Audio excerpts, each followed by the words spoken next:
On behalf of our center and our partners, the World Economic Forum and the Bill and Melinda Gates Foundation, I'd like to extend a very warm welcome to our audience here in New York, as well as our larger virtual audience participating online today.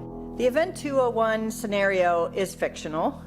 Today's scenario is going to simulate meetings of a multi-stakeholder group called the Pandemic Emergency Board. We're at the start of what's looking like it will be a severe pandemic.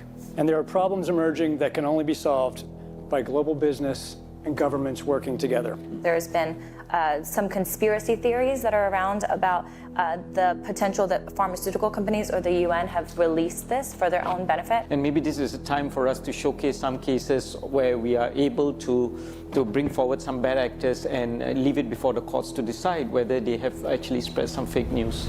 A new coronavirus.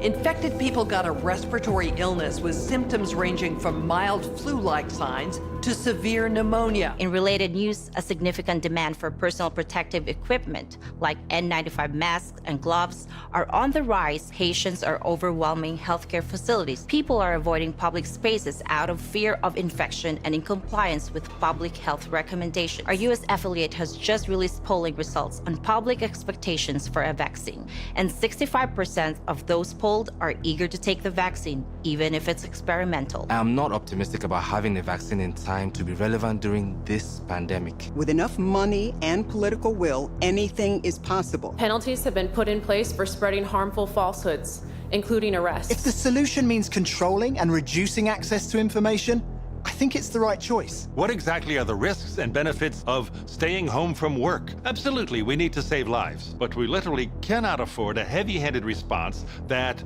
suffocates our economy. The world saw large-scale protests and in some places riots. This led to violent crackdowns in some countries and even martial law. The public lost trust in their respective administration. Economists say the economic turmoil caused by such a pandemic will last for years. The societal impacts, the loss of faith in government, the distrust of news, and the breakdown of social cohesion could last even longer.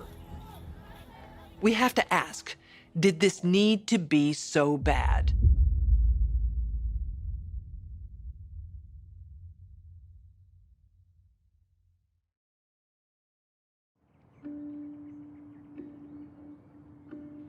On May 4th, 2020, as part of a documentary series called Plandemic, I released an interview featuring science whistleblower, Dr. Judy Mikovits.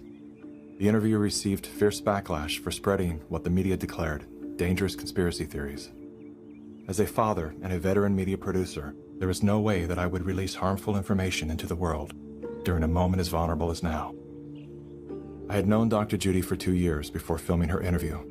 I read her book, then thoroughly researched and vetted her story. After interviewing her legal team, former colleagues, and people who have known her for decades, one thing I can say without question is, Judy Mikovits is one of the most honest, caring, and courageous women I've ever known.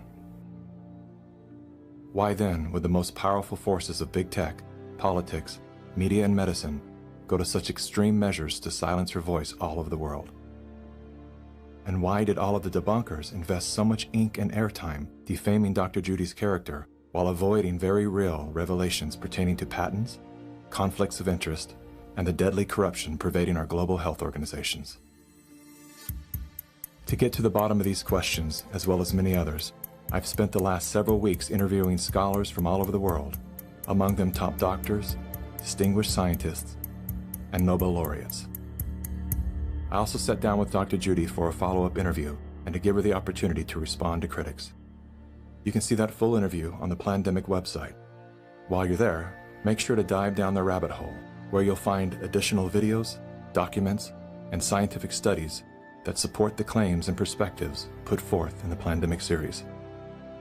Here are a few highlights from my follow-up interview with Dr. Judy. What do you have to say to the people who have tried to minimize your involvement with HIV by stating that you were at the bottom of the totem pole, 13th author of a 13-member group of scientists? Well, the 13th author is the senior author. So that means they're the most important author. Why did you agree to retract your own XMRV paper? The paper was actually force retracted. I was actually being held in jail. You told me that you had financial offers to remain silent. If you simply say you made a mistake and promise never to say another word, you can keep everything. You'll get all of your grants. You'll get everything back, millions of dollars. You'll get publication and funding. My lawyer said, that's the best offer you're going to get. I said, you don't understand me. I don't need an offer. I've already lost everything. If I thought even one child or one grandma was injured or killed because I didn't do something, that would have ended my life as I know it. There was no money you could ever pay me to get me to cover this up. I will never stop telling the truth.